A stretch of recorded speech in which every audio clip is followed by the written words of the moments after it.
आप देख रहे हैं चैनल मंत्र झनकार। शास्त्रों के अनुसार प्रतिदिन भगवान विष्णु के इन नामों का जाप अथवा श्रवण करना विशेष फलदायी रहता है। विशेषकर वैशाख, कार्तिक और श्रावण में विष्णु आराधना बहुत महत्वपूर्ण मानी गई है। श्रीहरि विष्णु का स्वरूप शांत और आनंदमयी है। वे जगत का पालन करने वाले देवता हैं। नियमित रूप से भगवान विष्णु का स्मरण करने से जीवन के समस्त संकटों का नाश होता है तथा धन वैभव की प्राप्ति होती है। व्यक्ति को कभी भी धन संबंधी किसी परेशानी का सामना नहीं करना पड़ता है।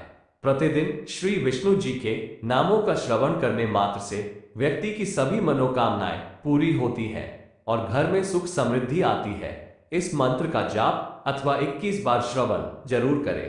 अगर आपको ये वीडियो पसंद आए तो आप कृपया कमेंट और शेयर करना ना भूलें और साथ ही साथ एक लाइक और चैनल को सब्सक्राइब जरूर करें।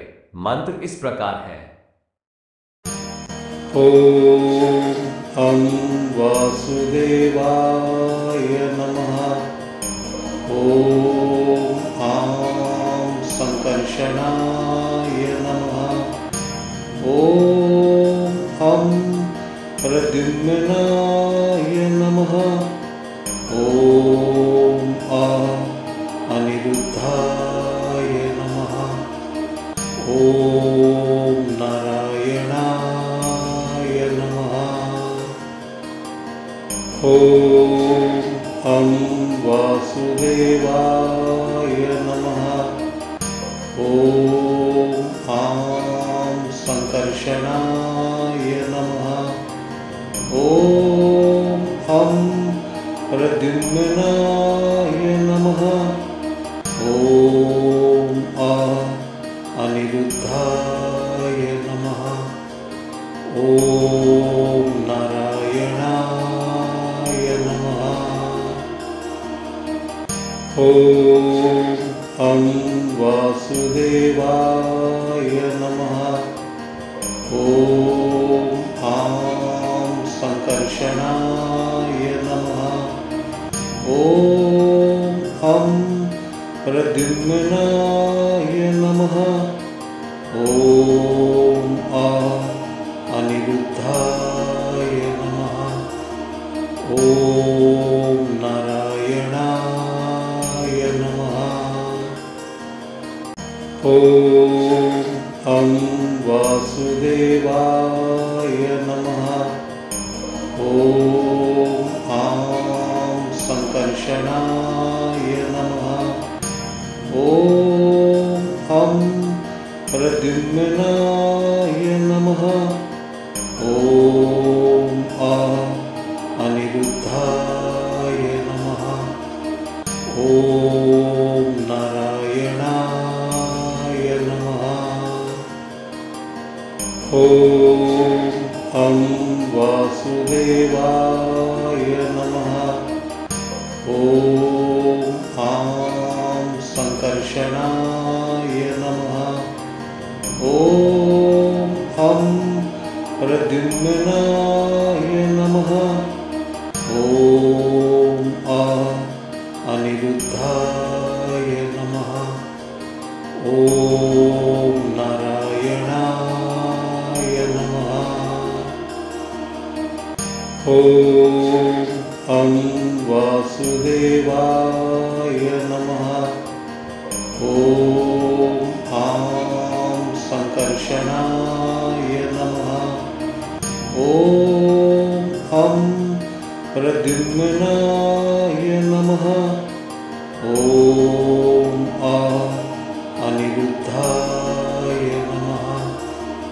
ओम नारायणाय नमः। ओम वासुदेवाय नमः।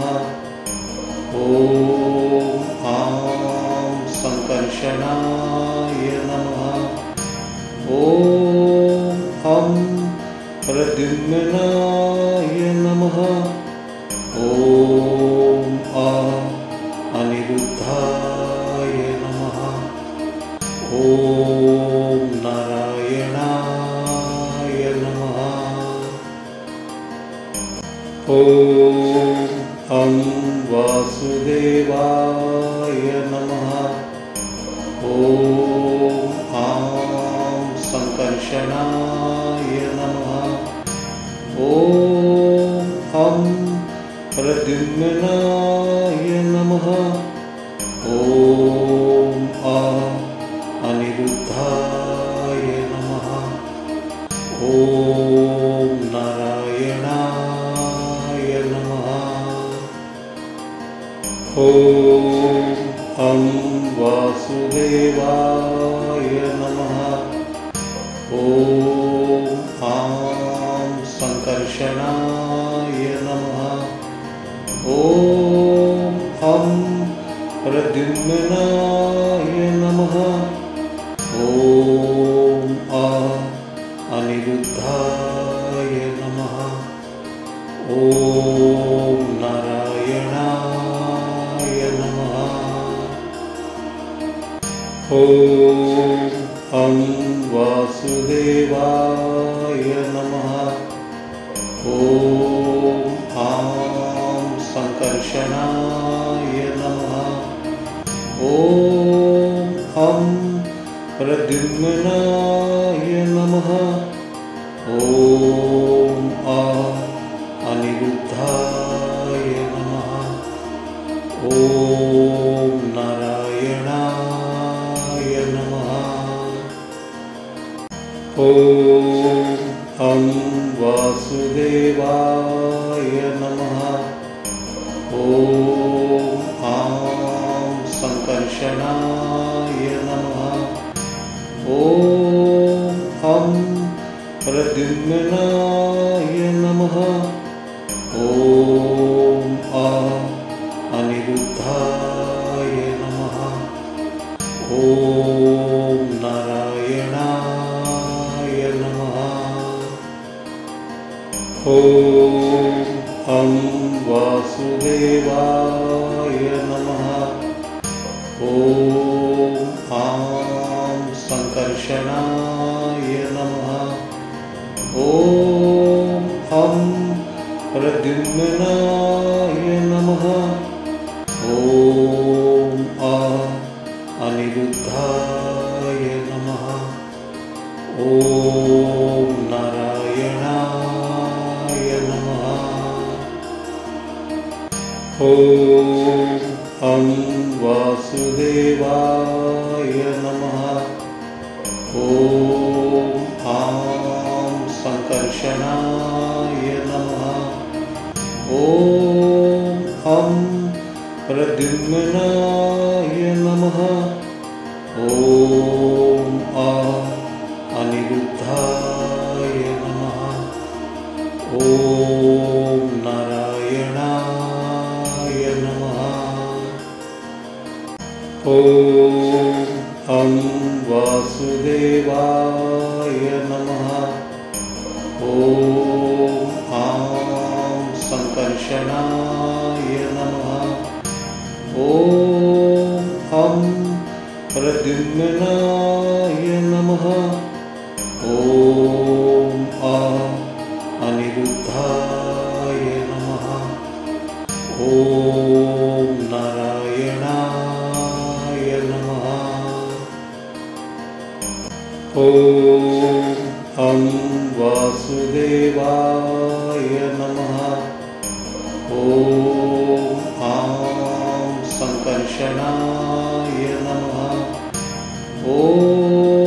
ॐ प्रद्युम्नाय नमः। ॐ अनिरुद्धाय नमः। ॐ नारायणाय नमः। ॐ वासुदेवाय नमः। ॐ संकर्षणाय नमः। ॐ प्रद्युम्नाय नमः। ॐ अनिरुद्धाय नमः। ॐ नारायणाय नमः। ॐ अं वासुदेवाय नमः। ॐ आं संकर्षणाय नमः। ॐ अं प्रद्युम्नाय नमः। ॐ अनिरुद्धाय नमः। ॐ नारायणाय नमः। ॐ अं वासुदेवाय नमः। ॐ आं संकर्षणाय नमः। ॐ अं प्रद्युम्नाय नमः। ॐ अनिरुद्धाय नमः। ॐ नारायणाय नमः। ॐ अं वासुदेवाय नमः। ॐ आं संकर्षणाय नमः। ॐ अं प्रद्युम्नाय नमः। ॐ अनिरुद्धाय नमः। ॐ नारायणाय नमः। ॐ अं वासुदेवाय नमः। ॐ आं संकर्षणाय नमः। ॐ अं प्रद्युम्नाय नमः। ॐ अनिरुद्धाय नमः। ॐ नारायणाय नमः। ॐ अं वासुदेवाय नमः। ॐ आं संकर्षणाय नमः। ॐ अं प्रद्युम्नाय नमः।